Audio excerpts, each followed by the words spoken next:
Welcome back to The Explainer.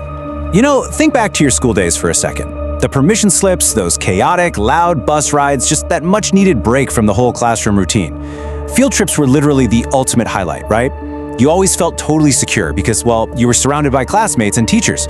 But what actually happens when that illusion of safety completely shatters?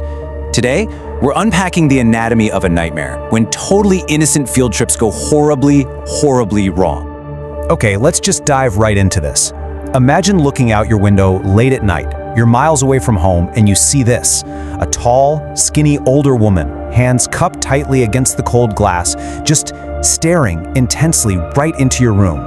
Now, this isn't some creepy scene from a Hollywood horror movie. It's a direct, bone-chilling account straight from our source material today. So, that brings us to the core question we're tackling in today's Explainer. What actually happens when a school trip turns into a sudden fight for survival? We're going to analyze 3 distinct, really harrowing stories today. We'll use them as analytical case studies to look at things like situational awareness, environmental vulnerability, and, what we instinctively do when the adults in charge completely lose control of the situation. Section 1. The field trip illusion. Expectation versus reality. Look, when you pack your bag for a school trip, your expectation is pretty simple, right?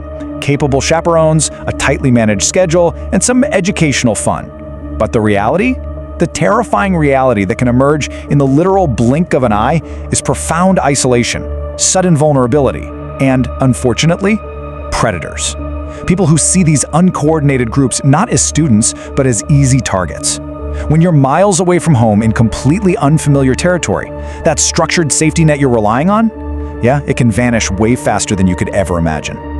Case Study 1. The Resort Intruder. So this first case involves a high school chorus trip to this sprawling, mostly empty resort in Pennsylvania.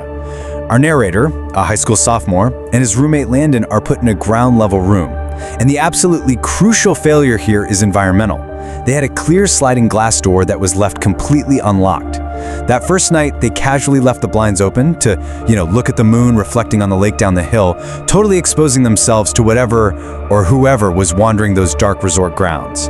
And that's exactly when Landon screams, and they get their first look at that tall, skinny woman staring right in at them. They immediately rush out to confront her, but poof, she's vanished. The cement trail outside is totally empty. So the next night, understandably terrified, the boys make absolutely sure to lock the sliding door and firmly shut the blinds. They finally fall asleep, but late into the night, the narrator wakes up to this absolute dead silence. Something just feels deeply, deeply wrong. He whispers his roommate's name. No answer. He looks over, and his view of the other bed is completely blocked, because towering directly over his bed is that same tall old woman. She slowly steps back and utters this absolutely chilling line. Your back door was unlocked. I mean, just take a second to let that sink in. It was 4 a.m. They were miles from home. You're a teenager, literally paralyzed in a bed, while a total stranger who has been stalking your room is now standing over you in the pitch black. The utter isolation of that moment is just staggering. She simply turns and walks out, leaving the boys frozen in terror, just shaking until the sun finally comes up.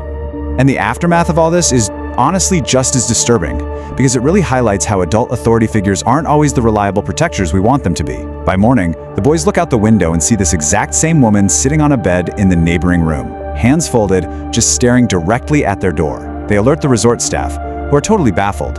They find her inside with a highly off-putting older man. Both of them appeared to be dealing with mental health issues, but here's the real kicker.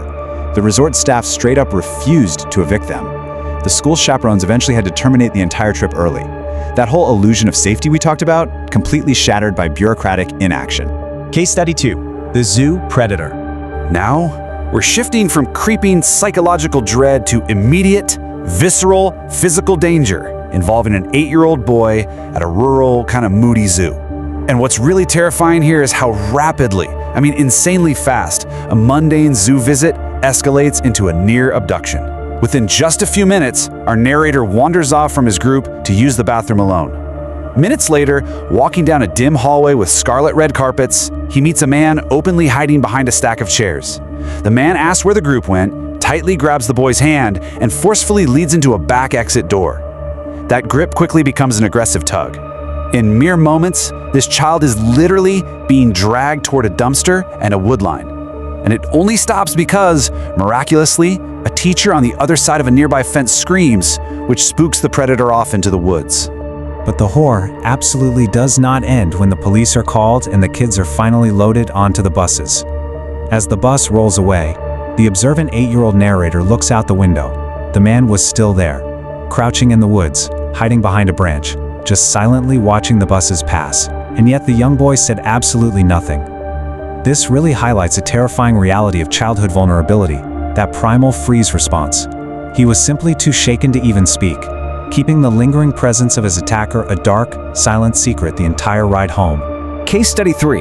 The Village Phantoms. So, this final case centers around a high school class taking a trip to an abandoned 1900s village deep in a dense forest. To really understand how these students got into trouble, we need to quickly define what they were actually doing: urban exploration.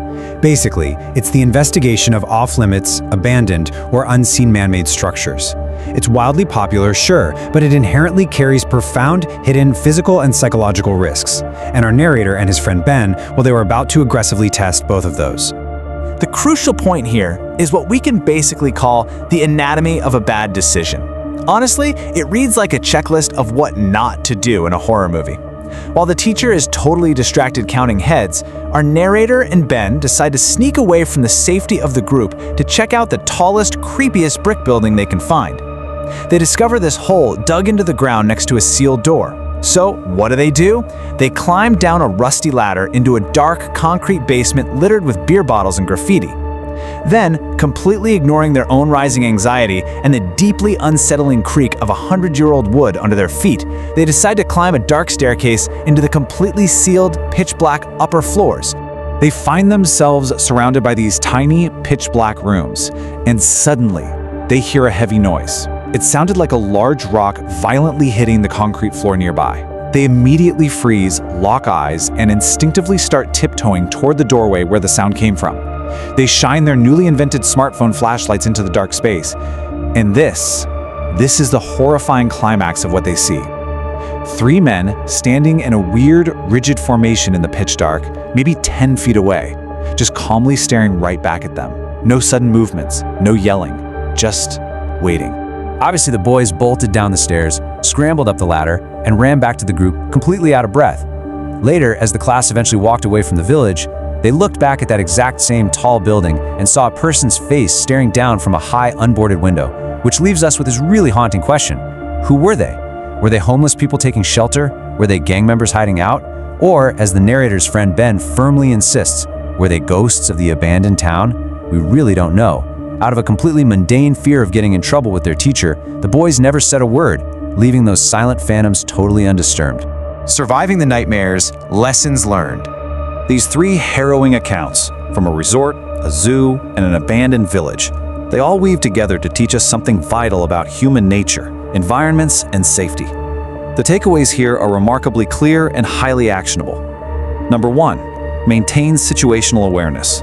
Seriously, an unlocked sliding glass door or an open, dim hallway can invite unimaginable danger in just seconds. Number 2, trust your gut instincts. When a room goes dead silent or a stranger asks way too many probing questions, your body naturally knows danger is present way before your logical brain processes it. And finally, number 3, stay with the group. The 8-year-old wandering to the bathroom, the high schoolers exploring that basement alone, isolation is the absolute common denominator in every single nightmare scenario we analyze today.